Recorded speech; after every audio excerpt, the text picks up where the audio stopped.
All right, coaches. Here we got part two of coach-to-player relationships. I just dove into part one, which on that video I explained was much more of a sermon than a lesson on coaching. But I do believe strongly about what I shared and how when we can best emulate the character and nature of God, which allows us as humans to live our best lives and flourish here in this life that is temporary.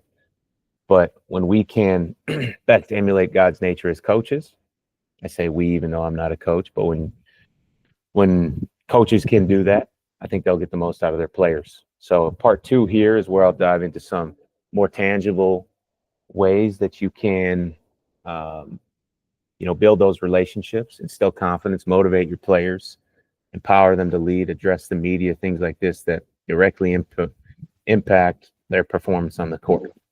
So these all play a part in how your players view you, how your decisions impact their performance, and how you can maintain good relationships.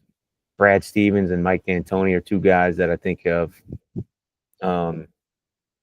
emulated this well. Just watching them from afar. Now I know Coach D'Antoni.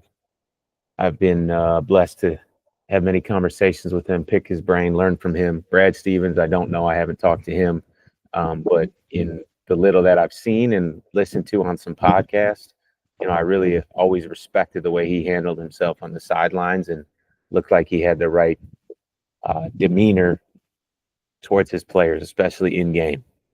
But building relationships with your players, starting here, this one's really it's simple. I think it's just spending time with each player personally, and when you do spend time with them, it's being present and getting to know them, asking them questions about their family. This is pretty basic, but it's just about time, right? Something that Mike D'Antoni talks about. I had a coach in Europe. He was the Polish national team coach, but I played for him briefly. I thought he was a good coach, and I recognized that, something he would do is he'd try to get a touch every day, before practice or whenever it was. He just try to, say something to every player, ask them how it's going, how they're doing. This goes a long way. The coaches or the players see this and they respect it and they feel appreciated. The head coach is coming up to talk to me and ask how I'm doing. And then that ties into this last point, is that your players are watching with you, are watching you, and they watch how you interact with everybody. They see that. They see whether you're genuine or fake. I played for guys that are just totally fake. All the players know it. All they just care about is winning. They don't care about you as people. And don't get me wrong. There's coaches that can win, being jerks and not caring about their players. But I don't think that it's necessarily sustainable. I don't think it's, I'll say this. I think that coaches can win doing it the wrong way, but they could have won a lot more doing it this way and having better relationships with their players. And at the end of the day, it's also more about the impact you're having on them and their lives and how they're making a difference in the world and where they're spending eternity, in my opinion, right? So, but I strongly believe this will help you win at a much higher level, having relationships with your players than not.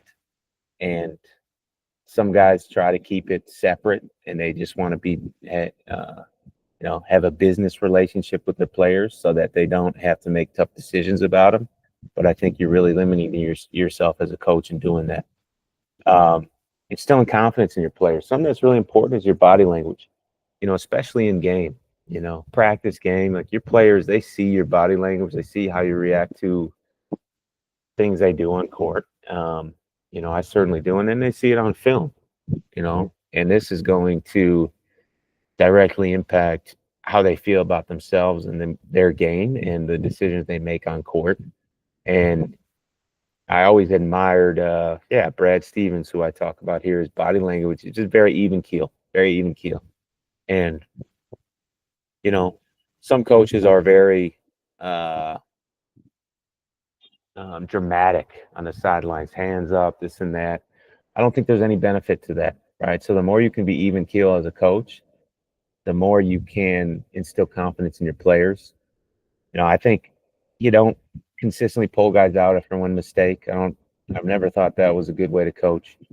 Um, Certainly times where you will do that, but consistently no. Your words are very important. Mike D'Antoni said to me, it's more about what you don't say than it is about what you do say. So you have to be very calculated with what you say, knowing that, especially when you have players that care. Sometimes you have guys that are jerks and they don't care what you have to say. So no matter what you say to them, it might not have any impact. It might just be like, screw this guy, screw this coach. But when you have players that care and you say something to them, they're going to take that to heart and really try to implement that. So if you tell a player, bad shot or don't shoot this shot, now they're going to be overthinking constantly because they want to make you happy as the coach and show you respect by listening to you. So you have to be very careful about what you say and calculated about that.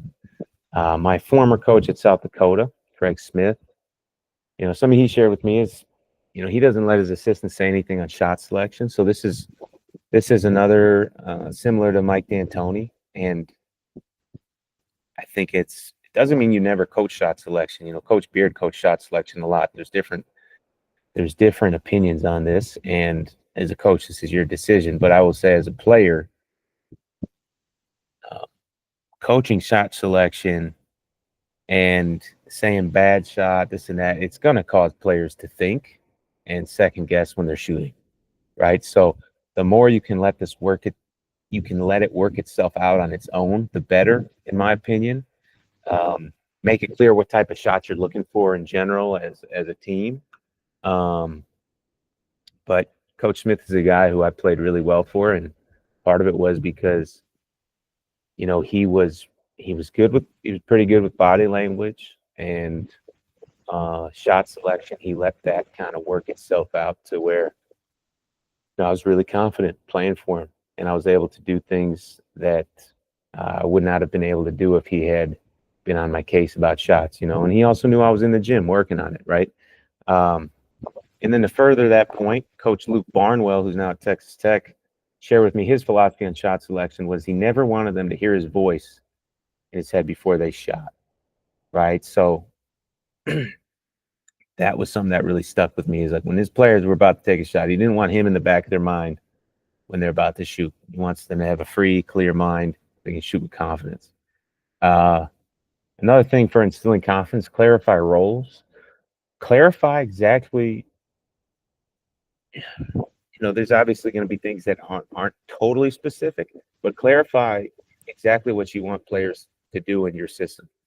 Coach Beard, although he would coach shot selection, he often said, Matt, we need you to score the ball for us to win. So I felt confident then taking shots and being aggressive, and because I knew, man, part of my role on this team is to score the ball for us to win. For other guys, you might need to tell a big guy, look, your role is to rebound, never miss a block out, crash the old boards, and set great screens. And, your opportunity to be aggressive is when you get old boards or when you get it on the short roll or, late clock and you're in the post or something, right? You have to clarify roles for your guys so they can be confident to know in certain situations, man, coach, trust me in this situation to do this. Be extremely consistent about what you get mad about as a coach, right? Clarify what you want to hang your hat on as a team. Offensive rebound and limited turnovers, no middle on defense. You have to be consistent about what you get mad about. To piggyback on that, right? I've played for coaches in Europe, and it's like, man, anytime somebody scores a basket, they're gonna be mad, right? So you never know, like, if they beat you middle, if they beat you baseline, if it's a non-shooter and they hit a three, they're gonna be mad, right? So you have to be consistent about what you're gonna be mad about. be consistent in the scout as to here's what you expect from your players, and not only in the scout but in practice, right? These are our principles. This is what we're doing. All right. So if a player, if you're a team that really likes to pack the paint, for instance, and you're saying we're going to give up threes, and teams are making contested threes, right? You shouldn't be mad at your guys for them making contested threes, because now you start getting mad about them making contested threes. Your principles of packing the paint and not giving up any layups or any drives are going to go out the window, because guys are going to be hugging their men saying, okay, coach is mad about contested them making threes, right? So that's where I say be consistent in that, which will instill confidence in your players. In terms of motivating your players, this is something you probably know. Each player needs to be motivated differently. Some players you can talk trash to and it fires them up. Other players you need to encourage them, let them know you believe in them.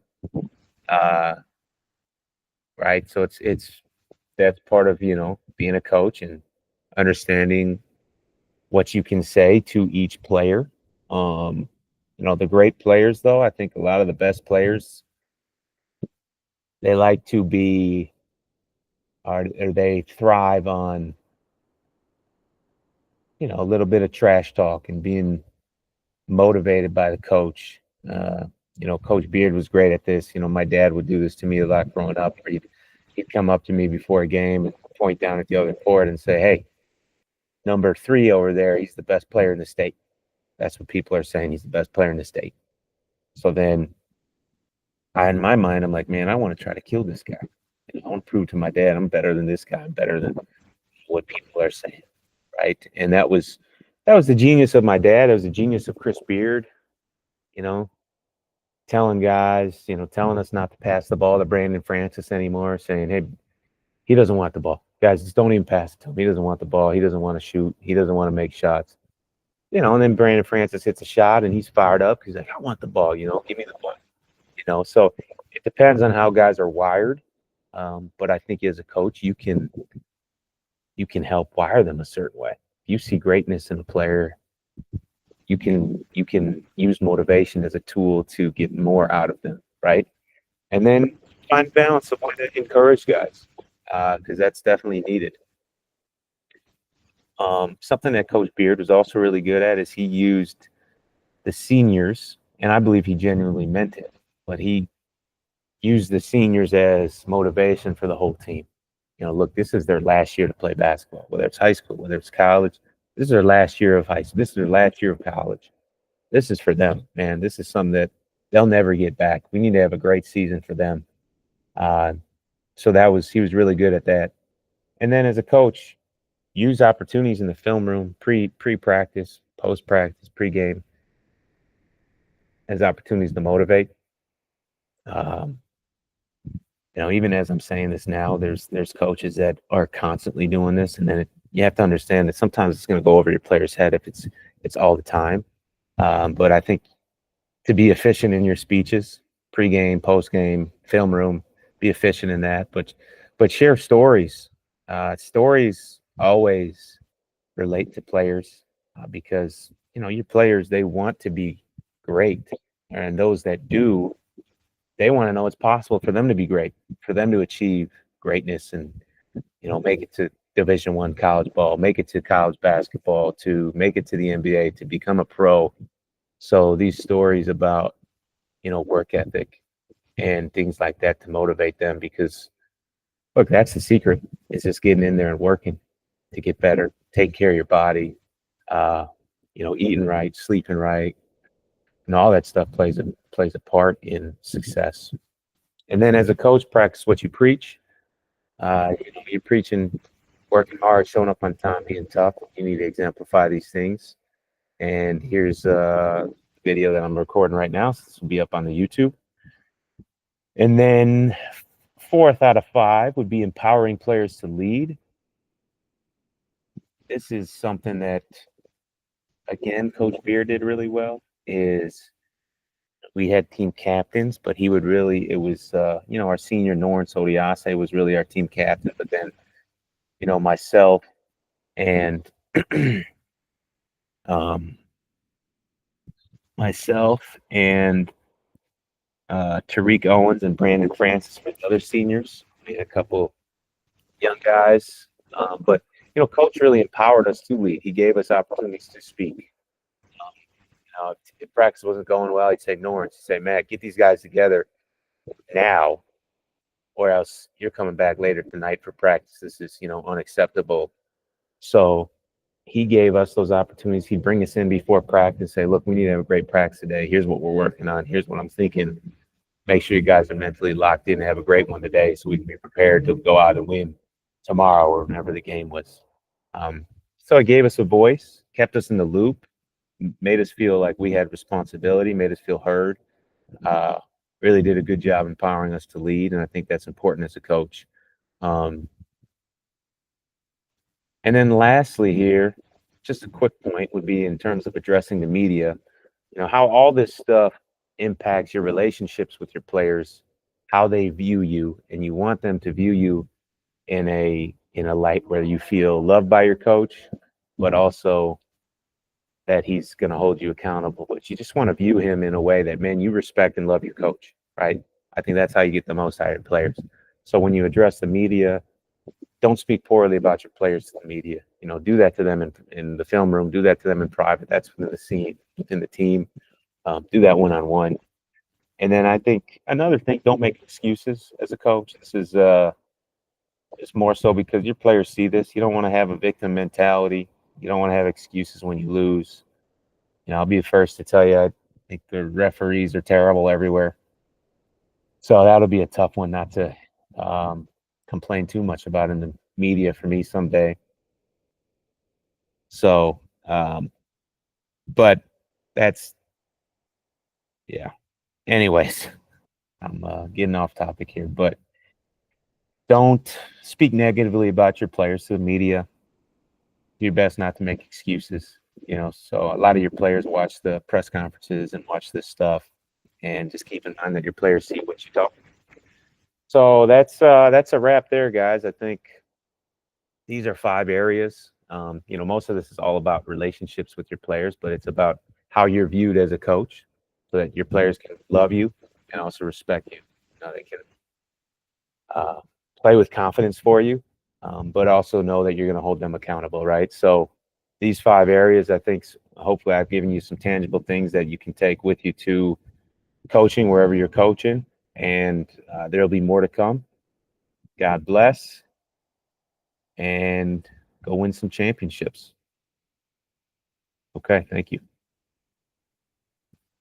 Send this recording.